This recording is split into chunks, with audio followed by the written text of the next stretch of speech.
সংবাদ জনতার আজকের শীর্ষ সংবাদে রয়েছে মণিপুরে 5 দিনের জন্য ইন্টারনেট বন্ধ করে দিল ভারত সরকার। আরও রয়েছে মণিপুরে 3 জেলায় অনির্দিষ্টকালের জন্য কারফিউ জারি করা হয়েছে। এরকম সংবাদ জানতে অবশ্যই আমাদের চ্যানেলটিকে সাবস্ক্রাইব করে রাখুন। শুনছিলেন সংবাদ শিরোনাম, এখন বিস্তারিত। ভারতের মণিপুর রাজ্যে আইন শৃঙ্খলা সামলাতে গিয়ে ঘুম উড়েছে নিরাপত্তা বাহিনীর।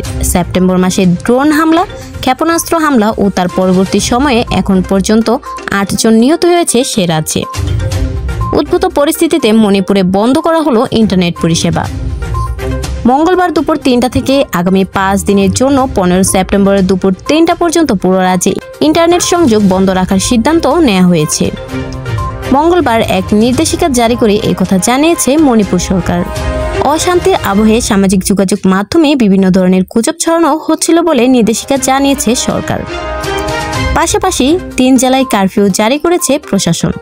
সেপ্টেম্বর মাসের শুরু থেকে একের পর এক যে ঘটনা ঘটেছে তার অশান্তি থামাতে ইম্ফল পূর্ব, ইম্ফল পশ্চিম ও থৌবল জেলায় জারি করা হয়েছে কারফিউ। এর আগে ইম্ফল পূর্ব ও পশ্চিমের জেলা প্রশাসক ভোর 5টা থেকে বেলা 10টা পর্যন্ত কারফিউ শিথিল করার কথা জানিয়েছিলেন। তবে আইন শৃঙ্খলা পরিস্থিতি নিয়ন্ত্রণে রাখতে মঙ্গলবার বেলা 11টা থেকে পূর্ববর্তী নির্দেশিকা বাতিল করা হয়েছে। নতুন এক নির্দেশিকা জারি করে এই কথা জানিয়েছে 2 জেলার জেলা প্রশাসক। 2 জেলাতেই মঙ্গলবার বেলা 11টা থেকে সম্পূর্ণ কারফিউ ঘোষণা করা হয়েছে। তবে জরুরি পরিষেবাকে কারফিউর আওতার বাইরে রাখা হয়েছে।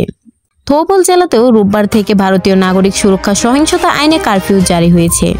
5 জন বা তার বেশি সংখ্যক মানুষের জমায়েত সম্পূর্ণ নিষেধ করা হয়েছে সেখানে। সেপ্টেম্বর মাসে নতুন করে তপ্ত হয়েছে মণিপুরের পরিস্থিতি। ঘুম উড়েছে নিরাপত্তা বাহিনীর। কখনো ড্রোন হামলা, কখনো ক্ষেপণাস্ত্র হামলা, কখনো পুলিশের অস্ত্রাগার লুটের চেষ্টা। সাম্প্রতিক এই ঘটনাগুলোতে অন্তত 8 জনের মৃত্যু হয়েছে। হিংসায় জখম হয়েছে 12 জনেরও বেশি মানুষ। সোমবারই এক অবসরপ্রাপ্ত সেনা সদস্যের লাশ উদ্ধার করা হয়েছে। 2 দিন আগেই তাকে অপহরণ করা হয়েছিল বলে অভিযোগ। পুলিশ সূত্রে খবর, ইম্ফল পশ্চিম ও কাঙ্গপুকুরি জেলার সীমান্তবর্তী অঞ্চল থেকে এই অবসরপ্রাপ্ত সেনা সদস্যদের লাশ পাওয়া গেছে। মণিপুরের উদ্ভূত পরিস্থিতির প্রতিবাদে রাস্তায় নেমেছে শিক্ষার্থীরা। সোমবার ইম্ফলের রাস্তায় স্কুলের পোশাক গায়ে প্রচুর ছাত্রছাত্রী ভিড় করেছিল। সহিংসতার বিরুদ্ধে ও স্কুল বন্ধের সিদ্ধান্তের বিরোধিতা করে প্রতিবাদ জানিয়েছিল শিক্ষার্থীরা।